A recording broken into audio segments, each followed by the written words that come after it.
menyerang siapa saja. Obati dengan Silergi. Cetirizine-nya aktif obati alergi, aman sesuai anjuran. Silergi, solusi redakan alergi. Produksi Konimex. Aku ekspor sugar dulu.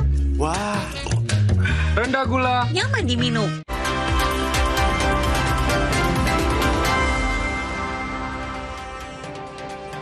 Terima kasih Anda masih bersama kami di Kompas Petang. Saudara, pasca PSSI memecat Patrick Kluivert, publik pun kini menanti siapa pengganti pelatih timnas. Karena meski tak bisa bermain di Piala Dunia 2026, skuad Garuda dihadapkan pada sejumlah agenda penting. Terdekat ada FIFA Matchday bulan November.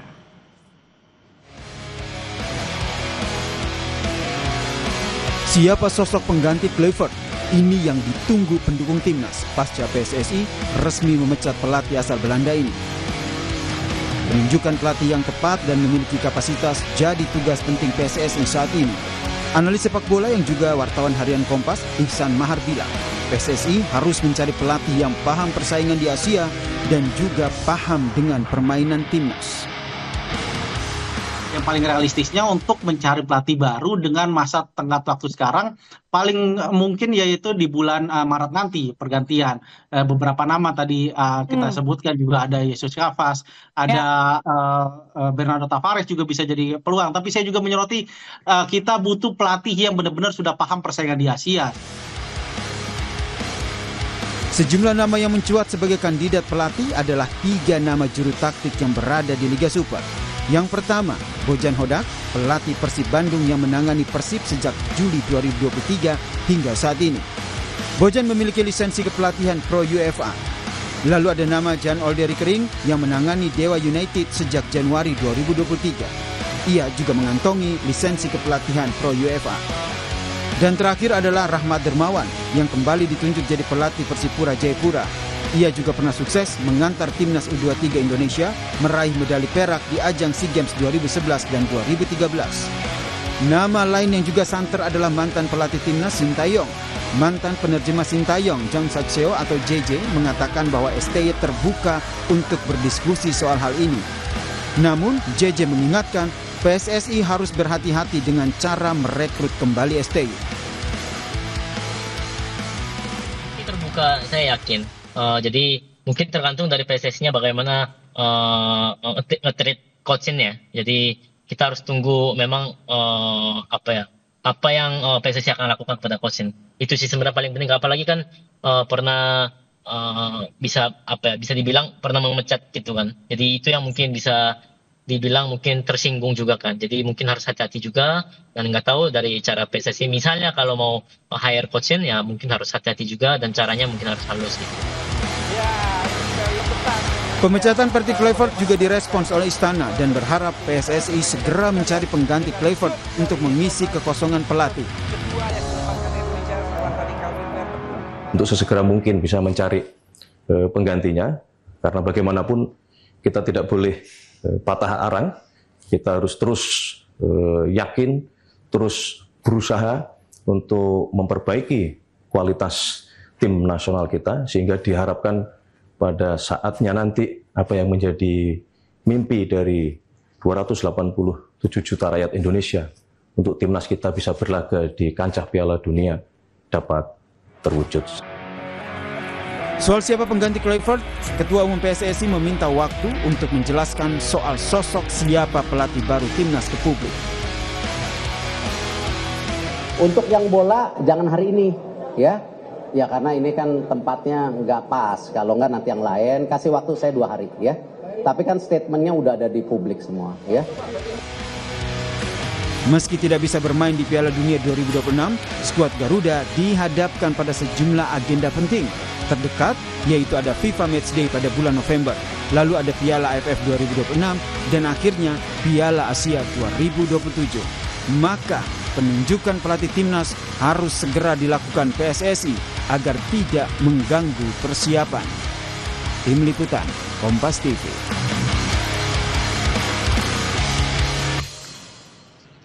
Meski tak bisa bermain di Piala Dunia 2026, skuad Garuda dihadapkan pada sejumlah agenda penting. Terdekat ada FIFA Matchday bulan November. Untuk posisi sementara pelatih timnas, haruskah PSSI mengambil pelatih dari Liga Super untuk menghadapi FIFA Matchday? Lantas siapa yang akan menggantikan posisi pelatih Patrick Kluivert di timnas Indonesia? Apakah peluang besar calon pelatih juga berasal dari Liga Super untuk posisi sementara? Kita bahas bersama analis sepak bola Bung Haris Pardede dan mantan pemain sepak bola Syamsir Alam. Selamat petang semuanya. Selamat petang Bang Syamsir dan juga semuanya. Bung Harpa. Saya ke Bung Harpa dulu ya. Bung Harpa, kan ya kita nggak boleh terlalu gerasak-gerusuk juga untuk menentukan pelatih. Tapi kan nggak mungkin di FIFA Matchday kita sendirian. Minimal caretaker siapa yang paling pantas atau paling mampu untuk mendampingi timnas nantinya? Iya, kita sudah pernah melakukan kesalahan dengan memecat pelatih yang sejatinya sudah on the track dan kemudian mengganti dengan pelatih yang kita semua tahu tidak proven. Oleh karena itu ada kesempatan kedua dan mungkin akan menjadi kesempatan terakhir kita kali ini untuk memilih pelatih yang tepat. Tadi sudah ada arahan jelas sekali dari istana untuk segera memilih pelatih. Kenapa? Seperti yang juga teman-teman redaksi tadi sudah sajikan, kita akan segera menghadapi banyak event yang penting. Bukan hanya FIFA Matchday November, tapi juga ada AFF tahun depan, terlepas dari kita akan memakai tim senior atau bukan, dan juga ada Piala Asia. Piala Asia ini 2027 itu bukan 2 tahun lagi, 1 tahun 3 bulanan lah, karena akan diselenggarakan 2027 awal. Jadi ini nggak lama lagi sebenarnya. Nah, tapi juga jangan gerasak-gerusuk. Jangan juga kita salah pilih pelatih yang gara-gara buru-buru jadi kemudian kita salah 2 kali. Ini kan seperti keledai, 2 kali masuk lubang yang sama. Nah tapi kalau untuk yang November dulu itu Bung Harpa mendingan yang cari yang lokal dulu untuk mengamankan FIFA Matchday atau gimana sih? Nah gini, kita sebelum menghayal sewa A, sewa B, sewa C, kita kerucutkan dulu kriterianya. Pertama, tadi kan udah banyak tuh dari teman-teman, dari rekan saya juga Iksan Mahar.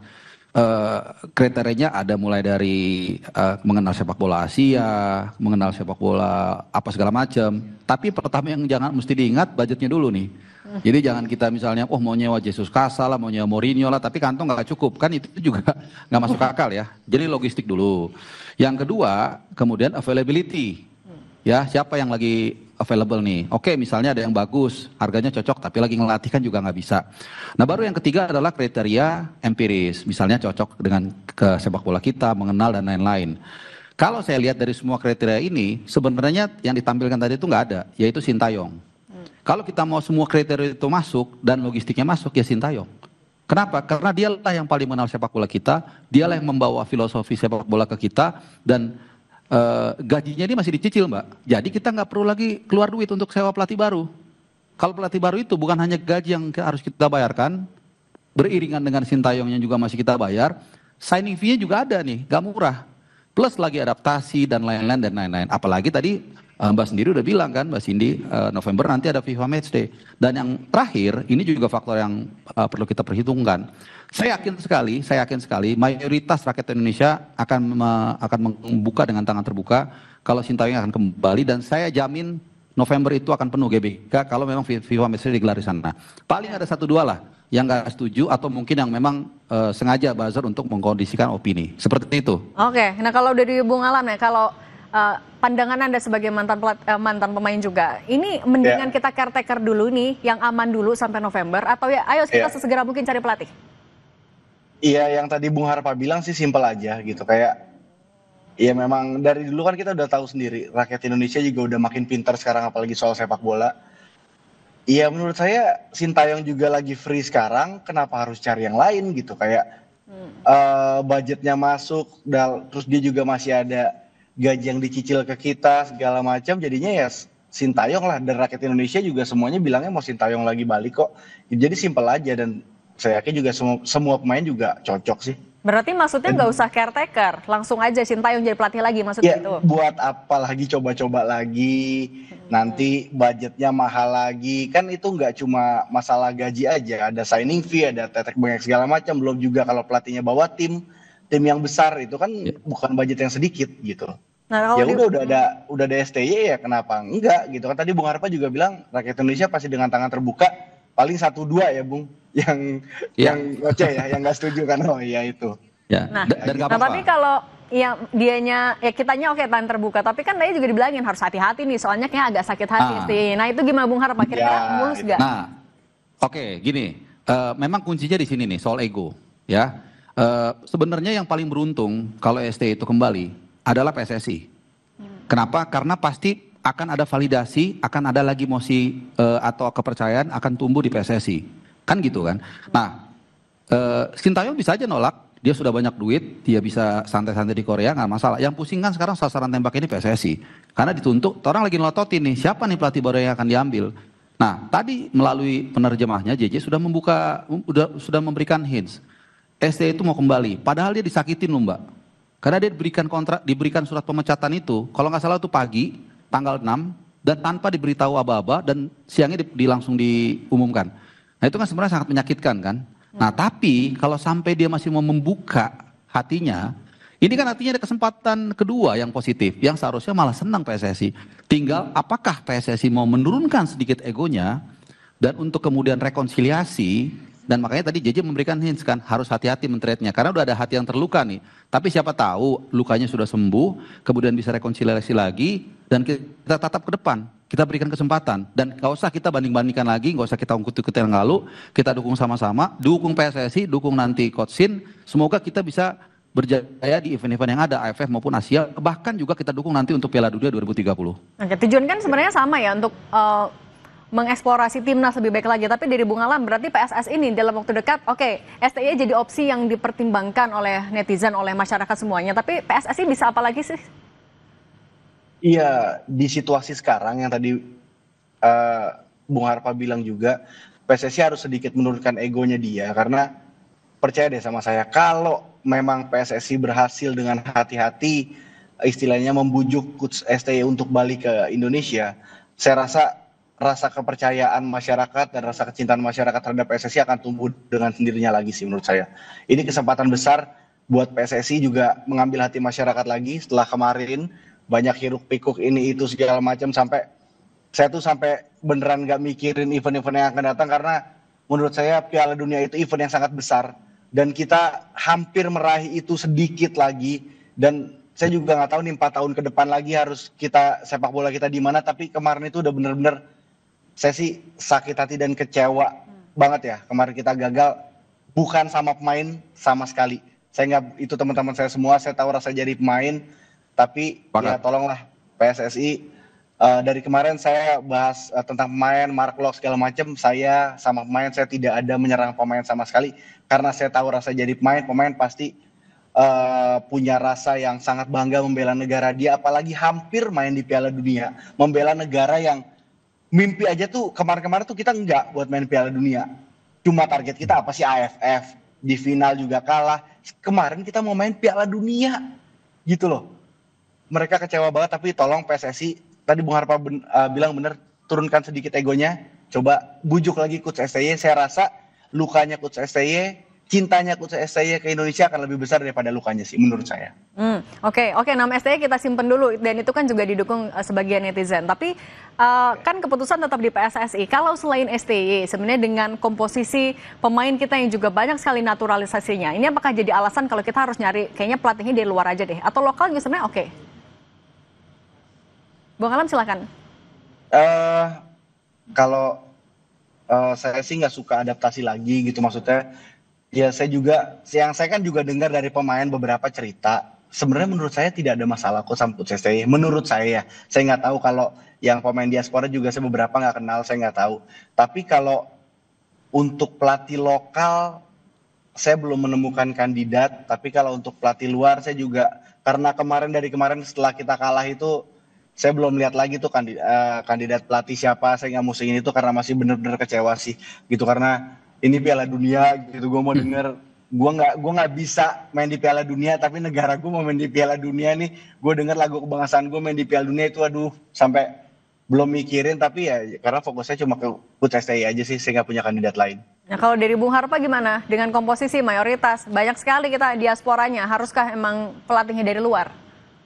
Ya tadi kan udah ditambahkan juga sama Bang Samsir ya. Sebenarnya kan gak ada masalah dulu kan. Dan kita harus akui itu semua adalah omong kosong ya, ada friksi segala macam kecuali dengan satu orang. Jadi ya udah, kita perbaiki lagi, kita cepat ambil keputusan. Sama seperti kemarin ketika mencat Patrick Kluivert ini kan agak sedikit terlambat ya. Jadi udah jelas banget, sudah firm, sudah mudah dari segala aspek, ada analisa SWOT apa segala macam itu udah jelas. Demikian juga dengan menunjuk pelatih. Jadi ini bukan dasar suka nggak suka. Saya Bang Samsir ini saya tahu kita nggak ada urusannya dengan STK, dengan Patrick Kluivert, tapi kita hanya sebagai warga negara Indonesia yang melihat secara logistik, secara teknikal, secara harmonisasi, secara adaptasi udah nggak ada lagi alasan yang lain. Jadi cepat, dan bahkan kalau kita bicara politik juga ini akan memenangkan hati orang untuk ke PSSI sebenarnya. Jadi ngambil keputusan ya berdasarkan objektivitas harusnya sih nggak ada masalah ya, nggak perlu lagi kita dengan segala hormat ya dengan pelatih-pelatih lokal, baik pelatih asing yang ada di Super League. Saya pikir saat ini mengembalikan ST adalah pilihan yang paling tepat untuk semuanya. Ini akan redam pasti dan tinggal nanti kita akan dukung dan ST akan membuktikan kalau memang dia benar comebacknya ini adalah keputusan tepat, seperti juga ketika Hervenat kembali ke Saudi dan membawa Saudi kembali lolos ke Piala Dunia.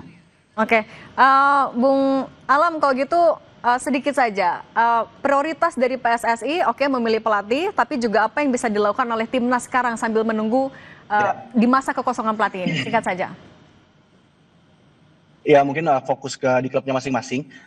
Saya pernah ada salah satu pelatih saya bilang sepak bola itu setiap harinya itu hari yang baru gitu. Jadi ketika kita menang sekarang ya udah besok hari yang baru, kita harus latihan lagi, nggak boleh jumawa. Begitu juga ketika kita kalah. Kemarin kita gagal tapi pemain harus fokus ke klubnya masing-masing, bekerja lebih keras lagi. Jadi ketika kembali ke tim nasional mereka akan berjaya lagi ya. Insya Allah kita akan memenangkan pertandingan semuanya deh setelah kegagalan kemarin. Oke, kita juga sambil tunggu ya penjelasan dari Erick Thohir, katanya butuh 2 hari nih mau ngejelasin. Bung Haris Pardede, pengamat sepak bola, Bung Syamsir Alam, mantan pemain, terima kasih sudah berbagi bersama kami. Thank you semuanya, Bang Samsir, makasih. Thank you Bung, thank you banget.